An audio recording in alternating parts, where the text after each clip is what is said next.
Another day, another Vshojo member leaves Vshojo.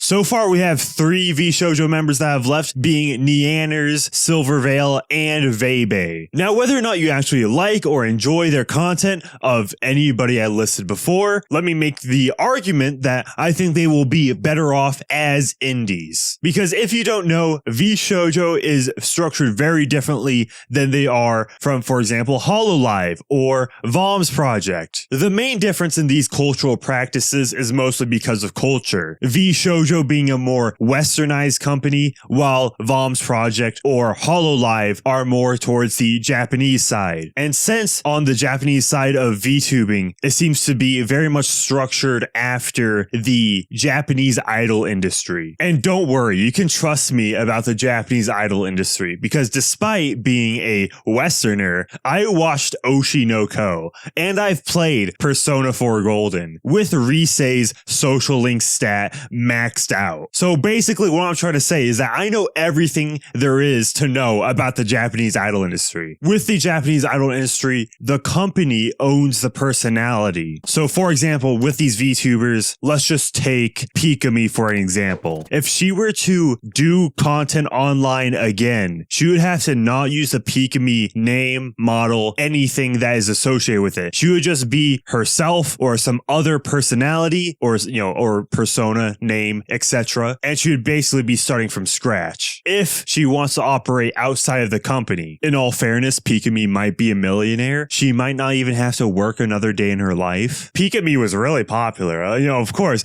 she could just take the bag and run. She has no obligation to keep streaming, making content under any such alias that probably wouldn't be as popular as the original. But all I'm saying is that if she were to go independent and start anew, just as with basically any other VTuber, I think the content would improve, because the personality can manifest itself in ways that aren't exactly friendly to corporate overlords, you could say. When you work for a company as talent or a personality that, you're going to be streaming a lot, you're definitely going to have to filter yourself, and you're definitely going to have to get things approved from upper management. Obviously, getting things approved from upper management, much less of a hassle than having to deal with your own advertising, your own sponsors, your own all that stuff, but it is possible. You can handle all those things on your own. And both Silvervale and Veibae have the clout and the name recognition to where they can establish a team of their own to set those things up, or maybe do it themselves. Who knows? What I'm getting at is that they no longer have to represent a company that has to care about shareholders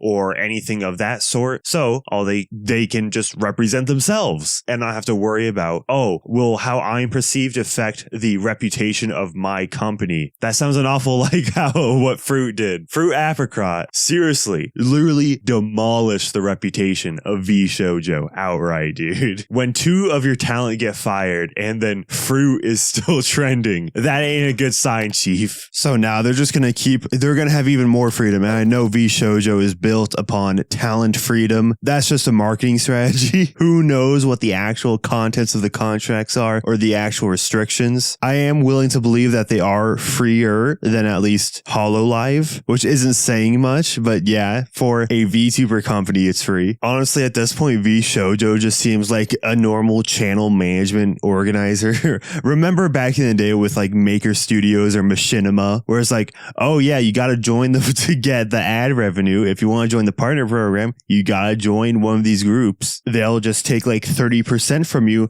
after YouTube takes its 45% from ad revenue. And then boom, does absolutely nothing except maybe bail you out for getting a bogus strike that you probably shouldn't have even gotten in the first place. It's crazy thinking how YouTube's broken content ID system was monetized by companies that would later go on to be bought by Disney. This is the level that Vshojo is at, because I think I should clarify, because I believe in my past 2 videos, I wasn't sure how I worded it, but that people were definitely commenting how I basically saying how Vshojo isn't allowed allowing the IPs to like transfer back to the independent content creators, the VTubers themselves. It's basically that they always had that IP attached to them and they were just signed on to Vshojo. I think the way that either I worded it or how the statement from Vshojo themselves worded it, saying that like, oh, this was our courtesy to allow the IP back. But that is not the case. It was always expected from the beginning that Veibae and Silvervale would be the owners of the intellectual property since they were indies before joining Vshojo. That was another crucial aspect. I probably should have clarified that crucial aspect to it like in the first video, but you